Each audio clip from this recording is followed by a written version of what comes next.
more than just, I did this, and I did that, and I did this, and I did that. People don't hear that. They don't connect to it. It's communicating, but it's not connecting. You don't know if your end user is understanding what you're saying. You don't have a sense about whether or not you're writing. Are you writing for them, or are you writing for yourself? It doesn't engage. It communicates, but the sign doesn't engage. And when you're online and you're working with social media, asking people, do you know, asking inquisitive things, putting things out there that are you aware of, those are the kinds of things that will engage your readers. I was listening to the farmers that were up here earlier today, and I thought, well, now that's an interesting thing. Is it almond or almond? And he puts that on his tweet, and he got all kinds of responses. So I decided I'll put that on my Facebook page while I was sitting in the back of the room. Within 5 minutes, I must have had about 25 responses, because what it does is it engages people. It isn't me saying, oh, I'm at the conference and I'm, feeling a little nervous about my presentation, and people can't do anything with that. But when you put that out there and you say, hey, what do you think? It brings people in. That's one of the difficult things in creating a good social marketing campaign, is how do you draw those people in? And once you have them, how do you measure your effectiveness? Becoming an online expert. I have a client who is an auto mechanic, and what I'm working with him, the campaign we're working on right now, is how to develop his presence as though he were the automotive guys that are on NPR. I don't know their names. Bob and Tom? No, Bob and Tom is something. Click and clack, that's it. And how do you develop that so that he can become an online expert in the field of the automotive industry? It's a challenge, but we're putting out little blurbs every week that say, we do this, we do that. Have you had your tires checked lately? Rainy season is coming. Things that people like to be reminded of. It's sort of one of those things, oh yeah, that's right.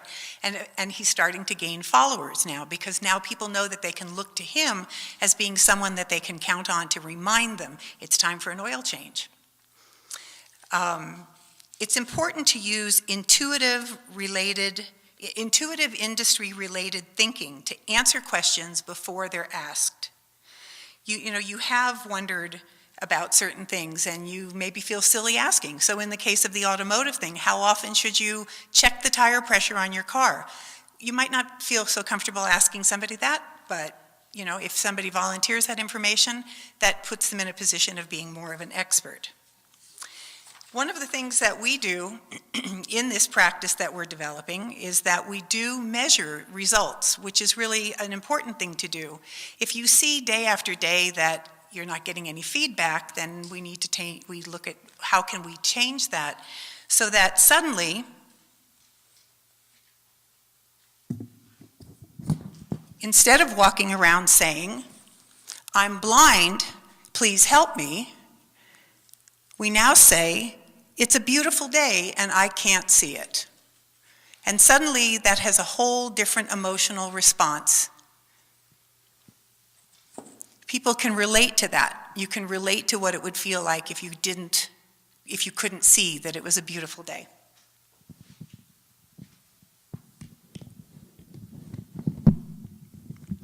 An interesting statistic is that 65% of U.S. adults are using social media and claim they receive a positive benefit from its use. The largest group of users are what's called the echo boomers, ages 18 to 33. Are they included in your social media campaign? Somebody said to me earlier today, look at the age group here. Who's appealing to us? Somebody who's in his 30s. Are you gearing your campaigns for that? Are you looking to grab those people, and bring them into your followers?